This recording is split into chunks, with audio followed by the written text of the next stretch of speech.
நம்ம எல்லாருமே சுந்தரபாண்டியன் படத்துல இந்த ஒரு சீனை பார்த்துருப்போங்க.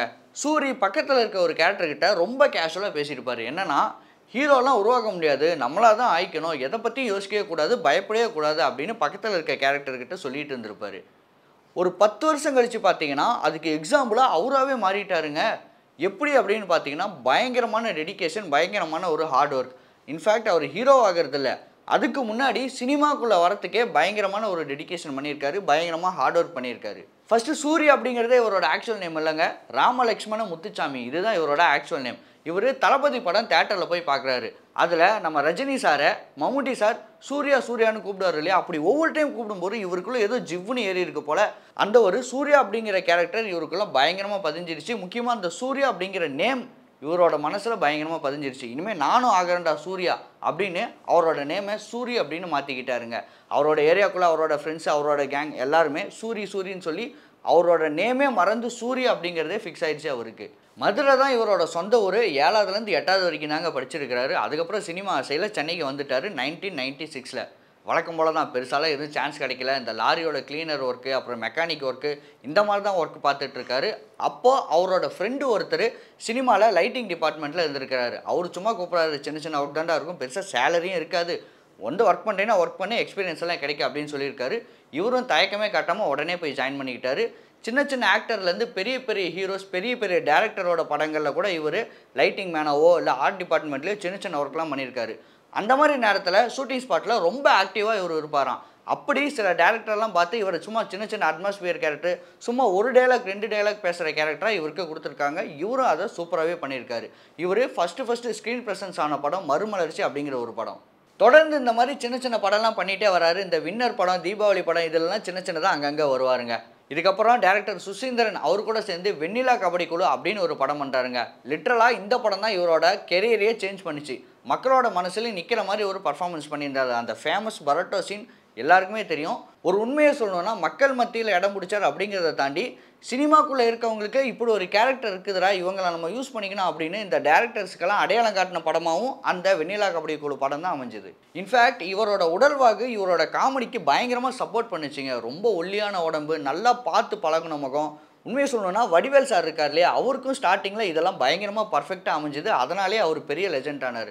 லிட்டரலாக இவருக்கும் இதெல்லாம் பயங்கரமாக சப்போர்ட் பண்ணதுனாலே இவரோட கேரக்டர் எல்லாமே நமக்கு நல்லா தெரிஞ்ச ஒரு முகமாக, இந்த மாதிரி நம்மகிட்டயும் ஒரு ஃப்ரெண்ட்ஸ் இருப்பானே அப்படிங்கிற மாதிரி ஒரு கனெக்டபுள் ஃபேக்டராக அவருக்கு அவரோட உடம்பு அமைஞ்சது. இதனாலேயே அவரோட காமெடி ட்ராக் எல்லாமே பயங்கரமாக ஹிட் ஆனிச்சு. தொடர்ந்து நல்ல நல்ல காமெடி ட்ராக்காக கொடுத்துட்டு இருந்தாருங்க. நோட்டீஸபுளாக சொல்லணும் அப்படின்னு பார்த்தீங்கன்னா, வேலாயுதம் படம், நான் மகாநல படம், சுந்தரபாண்டியன், அப்புறம் இந்த கேடி பில்லா கெல்லாடி ரங்கா, இதில் இவரோட காமெடி ட்ராக்கெல்லாம் பயங்கரமாக ஓகே ஆகிருக்குங்க. குறிப்பிட்டு சொல்லணும்னா, இவருக்கும் சில ஆக்டருக்கும் இவருக்கும் சில டேரக்டருக்கும் பயங்கரமாக காம்போ மேட்ச் ஆகுங்க.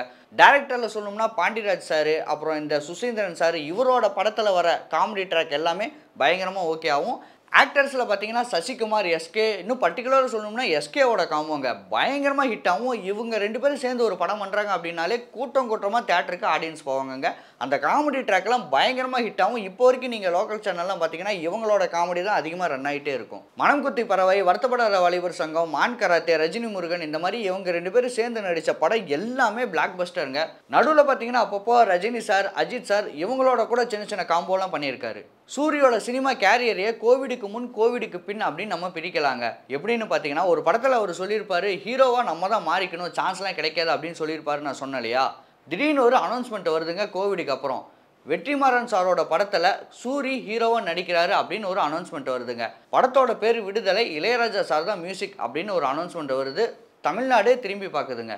அந்த படத்தில் குமரேசன் அப்படிங்கிற ஒரு கேரக்டர் பண்ணியிருப்பாருங்க. ரொம்ப மெச்சூரான ஆக்டிங், ரொம்ப இன்னசென்ட்டான டைலாக் டெலிவரி, சின்ன சின்ன ஸ்டண்ட்டெல்லாம் கூட பண்ணியிருப்பார். மக்கள் மத்தியில் ஒரு ஹீரோவாக பயங்கரமாக ரிஜிஸ்டர் ஆகியிருந்தாருங்க அந்த ஒரு படத்தின் மூலிமா. படம் ரொம்ப பெரிய பேசு பொருளாக மாறினுச்சு. இவருக்கு பார்த்தீங்கன்னா பெஸ்ட்டு டெபியூட் ஆக்டர் அப்படின்னு விகடன் அவார்ட்ஸ்லாம் கொடுத்தாங்க. பட் அதுக்கு முன்னாடியே சங்கிலி புங்கிலி கதாவத்தர அப்படிங்கிற படத்துக்கு பெஸ்ட்டு காமெடியன் ஆக்டர் விஜய் அவார்ட்ஸும் சைமா அவார்ட்ஸும் வாங்கிட்டாருங்க.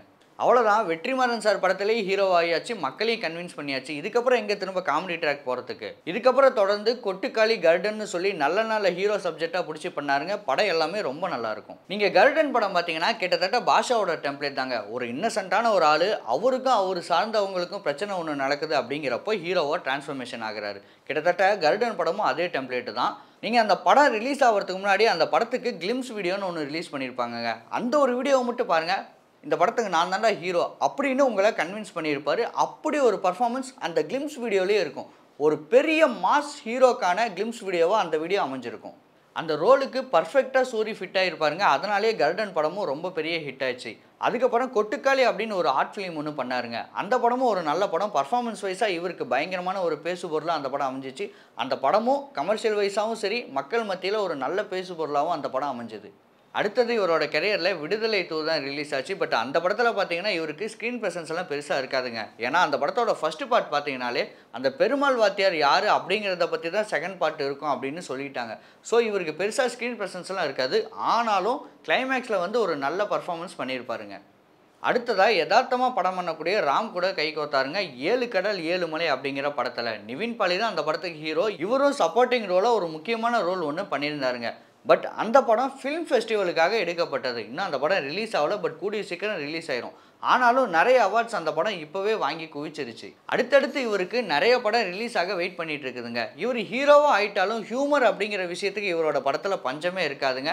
அதனாலேயே கூட்டமாக மக்கள் இவரோட படத்துக்கு போவாங்கங்க. ஹியூமர் அப்படிங்கிற விஷயத்தை எடுத்துக்கிட்டிங்கன்னா இவரோட இனிஷியல் பீரியட்லேருந்து இந்த டபுள் மீனிங்கில் காமெடி பண்ணுறது, ஒரு கேரக்டரை டாமினன்ஸ் பண்ணி இந்த அடித்து ஒடிச்சு அந்த மாதிரி காமெடி பண்ணுறது, அந்த மாதிரிலாம் இவர் எதுவுமே பண்ண மாட்டாருங்க. ரொம்ப ப்ராப்பராக மக்களுக்கு பிடிச்ச மாதிரி முகம் சுளிக்க முடியாத மாதிரியான காமெடி தான் இவர் பண்ணுவார். இவரோட படத்துக்கு கண்டிப்பாக ஃபேமிலியாக நீங்கள் போய் பார்க்கலாம்.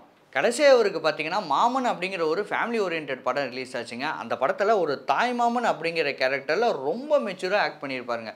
பர்டிகுலராக ஒரு சீக்வன்ஸ் சொல்லணும் அப்படின்னா, ஒரு கண்ணாடிக்கு பின்னாடி அந்த குழந்தை இருப்பாங்க. இவர் ஜஸ்ட்டு நின்று அந்த குழந்தையை பார்த்து ரொம்ப நாள் கழித்து அந்த குழந்தையை பார்க்குறமே அப்படின்னு சொல்லிட்டு ஒரு பர்ஃபார்மன்ஸ் ஒன்று பண்ணுங்க.